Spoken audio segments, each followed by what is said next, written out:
कैसे हैं आप सभी लोग। नमस्कार, मैं प्रदीप शैन हिंदी का विद्यार्थी आपका स्वागत करता हूं आपके अपने यूट्यूब चैनल से एजुकेशन पॉइंट बाय प्रदीप शैन। आज 25 अगस्त का शिफ्ट 1 का पेपर हम लोग बहुत जल्दी सटीक विश्लेषण करने वाले हैं, तो बने रहिए हमारे साथ और देखिए कि आपके कितने प्रश्न हिंदी में सही हुए हैं। और आपको अग्रिम शुभकामनाओं के साथ मैं प्रारंभ करता हूँ अपना यह विश्लेषण। देखिए यहाँ पर ये सेट दिया है, कोई भी सेट हो शिफ्ट 1 का 25 अगस्त का जो मेरे पास आया है, इसमें 90 प्रश्न संख्या 90 और 94, 90 से लेकर 94 तक के प्रश्न इस गद्यांश से दिए गए हैं। तो ये गद्यांश है, चूँकि मैं इसको पढ़ चुका हूँ, तो आपको यहाँ से अच्छा गद्यांश है। ये हिंदी भाषा के विषय में राजभाषा का जो दर्जा मिला है हिंदी को 14 सितंबर 1949 को, उसके विषय में जानकारी दी गई है। और आइए हम लोग प्रश्नों पर चर्चा करते हैं। इसमें दिखा है प्रश्न संख्या 90 में, आप देखिए पैराग्राफ आप पढ़ लीजिए। और इसमें लिखा है कि इस अनुच्छेद, पहला 90 वाले में आप देखना है आपको कि इस अनुच्छेद में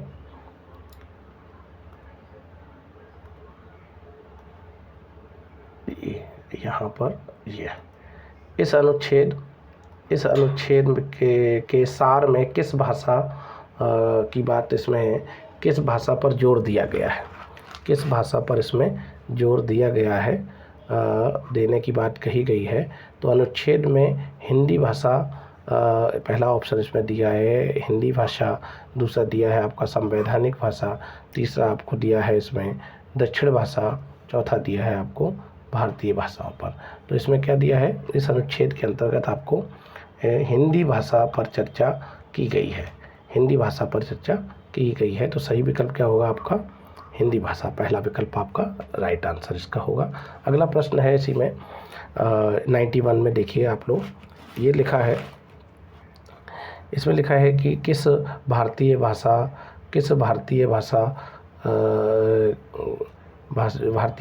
की विश्व भाषा बनने की ज़्यादा संभावना है।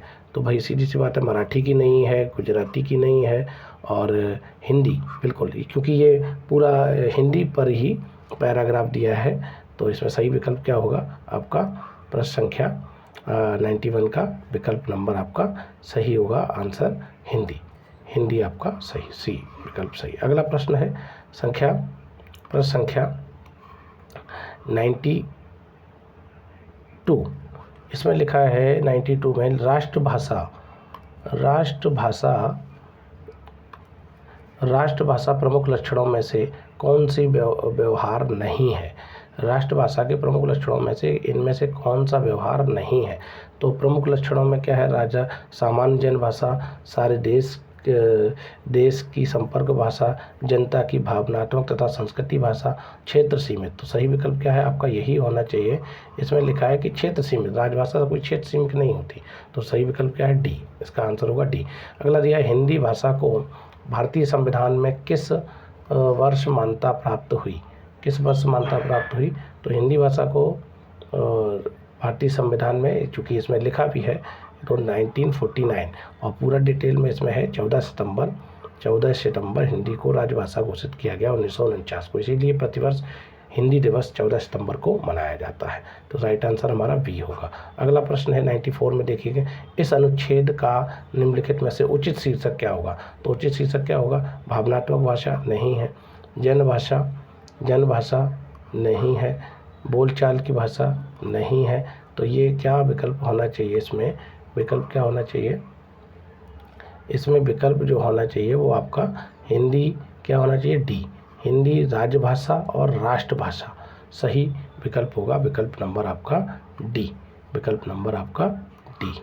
अगला प्रश्न है इसमें ये 95 श्रृंखला, अच्छा इसमें ये तो रीजनिंग के प्रश्न हैं, तो ये पैराग्राफ के प्रश्न थे। अब इसी में हम लोग आगे चर्चा करेंगे, हिंदी के पैराग्राफ के अतिरिक्त जो प्रश्न हैं उन पर हम लोग चर्चा करेंगे। ये दिए गए हैं, यहाँ से मैं ऊपर से इसको मैंने पहले पैराग्राफ किया है, तो यहाँ से हम लोग प्रश्न जो हिंदी के प्रारंभ हुए थे वो हुए थे आपके प्रश्न संख्या 58 से। प्रश्न संख्या 58 से हिंदी के प्रश्न प्रारंभ हुए थे। ये है यहाँ पे, ये थोड़ा सा इसको, इसमें लिखा है प्रश्न संख्या 58 से हिंदी 94 तक प्रश्न थे। लक्ष्य, लक्ष्य का अनेकार्थी पूछा है तो लक्ष्य का अनेकार्थी नाम नहीं होता, चाल नहीं होगा, गलत नहीं होगा, तो लक्ष्य का अनेकार्थी क्या होगा आपका? निशान। सही विकल्प आपका निशान होगा। अगला प्रश्न है प्रश्न संख्या, अगला है 59। इसमें लिखा है कि नागर, नागर के लिए आपसे पूछा गया है कि नागर शब्द के लिए, तो नागर के लिए सही शब्द है, नागर का मतलब होता है नगरी या पुरी या चतुर व्यक्ति के लिए नागर का प्रयोग किया जाता है। तो इसमें सही विकल्प क्या होगा आपका? नागर के लिए जो सही विकल्प होगा इसमें चतुर, चतुर शब्द के लिए नागर, नागर व्यक्ति, नागर जो है वैसे तो नगरवासी के लिए कहा जाता है और चतुर के लिए प्रयोग होता है। अगला दिया है माला फेरत जो भैया, फेरा न मन का फेर, कर का मन का डार दे, मन का फेर। सही विकल्प क्या होगा इसमें? सही, इसका राइट आंसर होगा आपका, सही विकल्प होगा आपका विकल्प नंबर आपका, इसमें देखिए मन का और मन का, तो जब इसमें शब्द रिपीट हुआ है और इसके अर्थ भी बदले हैं तो ये अलंकार आपका यमक अलंकार। राइट आंसर आपका सी। किसी की सहायता से करने वाला, किसी की सहायता से करने वाला, इसके लिए वन वर्ड बताना, एक शब्द बताना है। सहृदय नहीं होता, सहचर नहीं होता, सहकार नहीं होता है, तो किसी की सहायता से के लिए सहायक शब्द का प्रयोग होता है। अगला प्रश्न, प्रश्न संख्या 65। इसमें लिखा है किस वाक्य में कर्ण कारक, कर्ण कारक का प्रयोग हुआ है? तो कर्ण कारक का प्रयोग कहाँ हुआ है? तो इसमें देखेंगे हम लोग, सुरेश मीना के लिए, इसमें के लिए संप्रदान कारक हो गया, ये तो ये कट है। अगला है उनको पढ़ना चाहिए, उनको पढ़ना चाहिए, तो ये आपका उनको पढ़ना चाहिए, ये भी आपका कारक की दृष्टि से अगर ये है तो ये कर्ता कारक में जाएगा। साधुओं की संगति से बुद्धि सुधरती है, तो साधुओं की संगति से, इसमें से दिया है, यही इसका सही आंसर होगा, कर्ण कारक का प्रयोग हुआ है। यह पुस्तक सीता को दे दो, यह पुस्तक, ये भी आपका कर्ण कारक नहीं, तो सही विकल्प क्या होगा? सी। अगला क्वेश्चन है अंतर्निहित शब्द का सही संधि विच्छेद।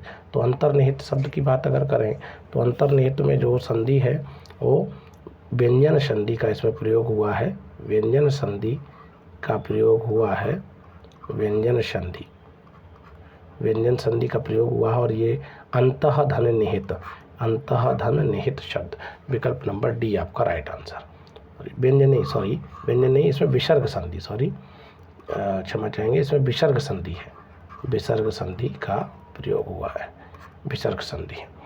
अगला प्रश्न है प्रश्न संख्या, इसमें दिया है 64 में, इसमें लिखा है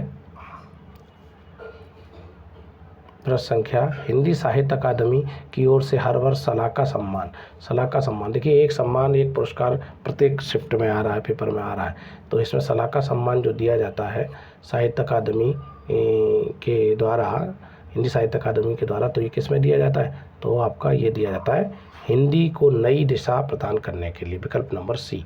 अगला दिया है क्रोध किस रस का स्थायी भाव है? क्रोध किस रस का स्थायी भाव? तो क्रोध आपका रौद्र रस का स्थायी भाव।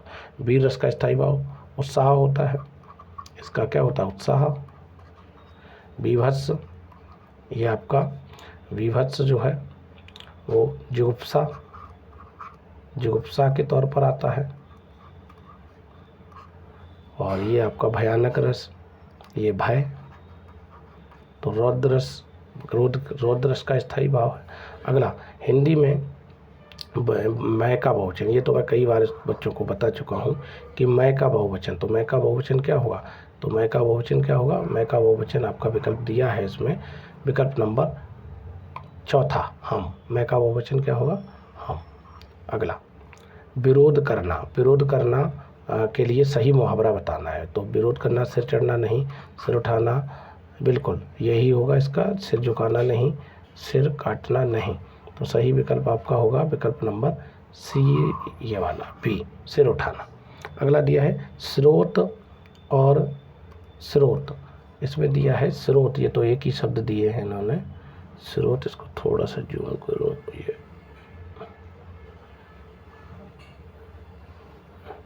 इसमें लिखा है इन्होंने स्रोत और स्रोत, तो ये तो एक ही शब्द दिए हैं। स्रोत का मतलब उद्गम होता है, उत्पत्ति जहाँ से होती है उसको स्रोत कहते हैं। स्रोत तो ये तो नहीं है विकल्प, इसमें सोना भी नहीं है, हृदय भी नहीं है। चौथा विकल्प क्या दिया है इसमें, चौथे विकल्प पे चर्चा करें। चौथा विकल्प इसमें दिया है, ये है आपका, ये दिया है आपका चौथा विकल्प है उद्गम और स्तुति। तो स्रोत का तो वैसे तो ठीक है, स्रोत उद्गम होता है, लेकिन दूसरा स्रोत का स्तुति नहीं। अच्छा, इसमें मिस्टेक है, इस यहाँ पर थोड़ी सी इसमें टाइपिंग मिस्टेक है। स्रोत नहीं होना चाहिए, स्त्रोत होना चाहिए। स्त्रोत शब्द का प्रयोग होता है, स्तुति स्त्रोत, तो यहाँ स्त्रोत होना चाहिए था। तो ये आपका विकल्प इसी के हिसाब से टाइपिंग मिस्टेक है, डी होगा, स्तुति और स्त्रोत होता है। अगला दिया है अली और अली, अली और अली शब्द युग्म का सही, अली भौरा और अली सखी, सी विकल्प आपका राइट आंसर। अगला दिया है, अगला प्रश्न है पुस्तक पढ़ी जाती है। इसमें दिया है पुस्तक पढ़ी जाती है। पुस्तक पढ़ी जाती है तो किसी के द्वारा तो पढ़ी जाएगी, तो इसमें क्या होगा, कर्मवाच्य। पुस्तक कर्म है तो कर्मवाच्य हो गया। निम्नलिखित में से कौन सा शब्द तत्सम नहीं है।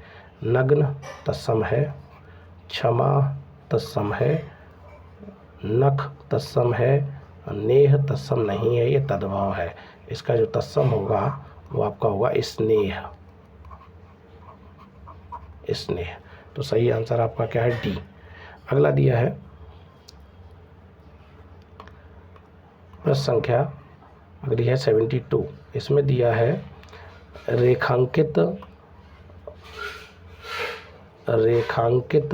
खंड को प्रतिस्थापित आपको करने के लिए उपयुक्त जो उचित है, उपयुक्त का मतलब उचित विकल्प का चयन करिए।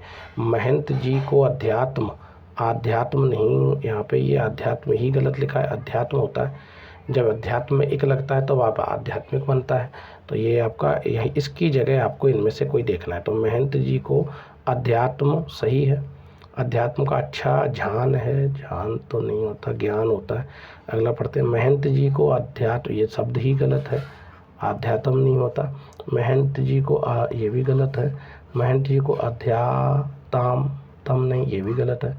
सही इसमें क्या, महंत जी को अध्यात्म का अच्छा ज्ञान। देखिए ये टाइपिंग मिस्टेक हो सकती है, इसका आंसर तो वैसे यही होगा। इसमें भी मिस्टेक हुई है, इसमें ध्यान नहीं होगा, इसमें ज्ञान होगा। लेकिन ठीक है, ये प्रश्न सही है आपका, क्योंकि यहाँ पे रेखांकित जो किया गया है वो यहाँ पे देखिए आध्यात्म को, तो इसकी जगह तो अध्यात्म आएगा, इसको तो रेखांकित किया नहीं है, तो यहाँ ये टाइपिंग मिस्टेक है। लेकिन आंसर आपका यही होगा, यही सही है। निम्नलिखित में से शुद्ध वाक्य आपको बताना है। निरपराधी व्यक्ति को दंड नहीं, निरपराधी नहीं होता, निरपराध होता है। ये अगला दिया है, इसमें अगला दिया है बादशाह, इसमें लिखा है, ये वाला तो कट हो गया, नहीं है।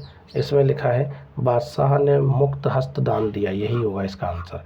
भारत कभी कभी ब्रिटेन के अधीन, यहाँ अधीन होता है, शब्द अधीन होता है, इन्होंने अधीन लिखा है,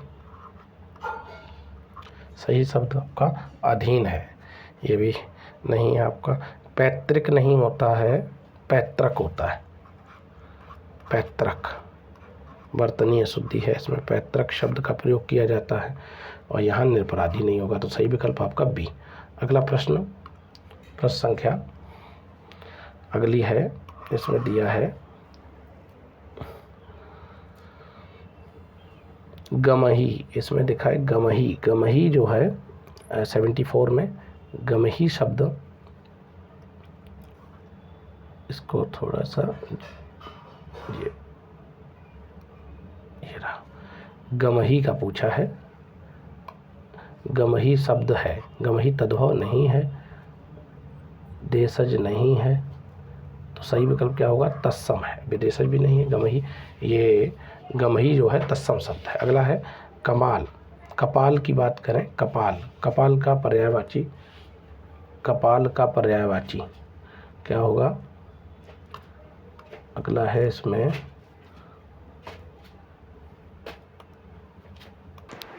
सही विकल्प होगा गमही के लिए। अगर हम बात करें तो गमही के लिए प्रयोग जो होगा वो आपका सही विकल्प होगा, तत्सम शब्द में इसका प्रयोग करेंगे। अगला क्वेश्चन है कपाल। कपाल शब्द के लिए प्रयोग बताना है आपको कि कपाल शब्द का इसमें दिया गया है कपाल के लिए पर्यायवाची। तो कपाल खप्पर नहीं होता, कपाल भाग्य नहीं होता, कपाल शब्द जो है माथा मस्तक के लिए प्रयोग होता है। सही विकल्प सी, अदृष्ट नहीं होता, सही विकल्प है आपका माथा। अगला दिया जो शब्द संज्ञा की विशेषता बताते हैं उन्हें क्या कहते हैं? तो संज्ञा की विशेषता बताने वाले शब्दों को विशेषण कहा जाता है। सही विकल्प ए। कमर टूटना मुहावरे का अर्थ क्या होगा? कमर टूटना मुहावरे का अर्थ जीत जाना नहीं, कमर टूट जाना नहीं, चोट मारना नहीं। तो कमर टूटना मुहावरे का सही अर्थ क्या होगा? विकल्प नंबर आपका इसमें दिया गया है डी, विकल्प नंबर डी, निराश होना। अगला दिया है ऐषणा। ऐषणा का अर्थ पूछा है, ऐषणा अभिलाषा इच्छा को कहा जाता है। बिल्कुल सही विकल्प आपका है सी, वो विकल्प नंबर ए, अभिलाषा। अगला दिया गया है इसमें प्रश्न संख्या अगली है जो भी दी है विद्वान, इसमें दिया है विद्वान। आप लोग अपना मैचिंग करते रहिए, प्रश्न आगे पीछे हो सकते हैं लेकिन प्रश्न वही हैं, शिफ्ट में अलग अलग सेट मिले हैं और लेकिन प्रश्न वही हैं, आगे पीछे प्रश्नों का कलेक्शन हो सकता है। तो इसमें लिखा है विद्वान। विद्वान शब्द का क्या होगा? स्त्रीलिंग विदुषी, विदुषी। सही विकल्प ए आपका राइट आंसर होगा आपका ए। अगला प्रश्न है इसमें दिया गया है उचित विराम चिन्ह पूछा गया है कि उचित विराम चिन्ह का प्रयोग इसमें पूछा गया है कि ये दिया है आपका उचित विराम चिन्ह ओह। ओह में कौन सा होगा? तो इसमें ये विस्मयादिबोधक चिन्ह होगा, विस्मयादिबोधक। सही विकल्प क्या है? ए। अगला 2020 में ज्ञानपीठ पुरस्कार किस रचनाकार को दिया गया?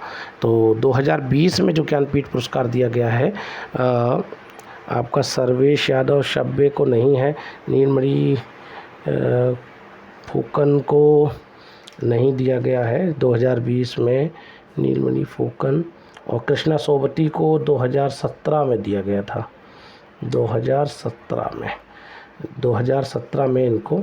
और अमिताभ घोष को इंग्लिश के लिए दिया गया है, जबकि ज्ञानपीठ इंग्लिश में नहीं दिया जाता, लेकिन ये अपवाद कह सकते हैं कि इंग्लिश में भी दिया गया है, सर्विस इसमें नहीं दिया गया। तो सही विकल्प आपका नीलमणि फूकन हो सकता है इसमें सही विकल्प। आप लोग भी अपने कमेंट बॉक्स में आंसर दे सकते हैं 2020 में नीलमणि फूकन के लिए। अगला दिया है चूड़ी अच्छी थी। इसमें थी जो पूछा है वो किस प्रकार की क्रिया है? अधिकार द्योतक, अधिकार नहीं दिखा रही है। औचित्य इसका अर्थ भी नहीं है और इसमें अप्रत्यक्ष नहीं है। तो सही क्रिया क्या है आपकी? योजक क्रिया के रूप में ये होगा। अगला यही आंसर होगा इसका डी। अगला प्रश्न है प्रश्न संख्या है आपकी 83 इस सेट के अनुसार 83। देखिए इसमें लिखा है बुरे अर्थ में प्रयुक्त होने वाला शब्द जो बद जा प्रयोग होता है तो बुरे के लिए अर्थ होता है, तो अंग्रेजी का नहीं है, उर्दू फारसी का है। बदबू और ये बदहाल ऐसे शब्दों का प्रयोग होता है, तो हिंदी का भी नहीं है, संस्कृत का भी नहीं है। सही विकल्प आपका उर्दू फारसी।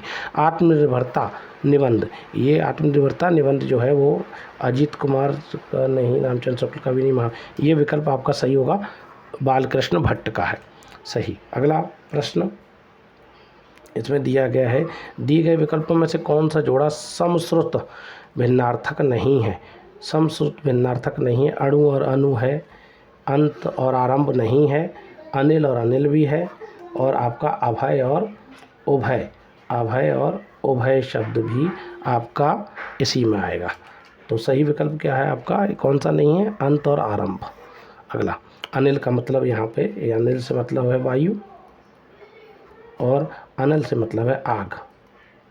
अनल का मतलब है यहाँ पर आग। अभय बिना भय के और उभय दोनों तरफ। अणु छोटा कण और अणु पीछे के लिए प्रयोग होता है। तो सही विकल्प क्या है? अगला प्रश्न है इसमें 86 निम्नलिखित वाक्यों को ध्यानपूर्वक पढ़िए और बताइए कि यह किस समास का है।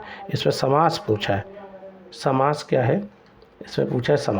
तो इसमें लिखा है जल समाधि, जल में समाधि, जल में समाधि, तो जल समाधि, तो यहाँ मैं आ गया है, तो मैं किस में आएगा, अधिकरण तत्पुरुष, सही विकल्प क्या है, तत्पुरुष समास।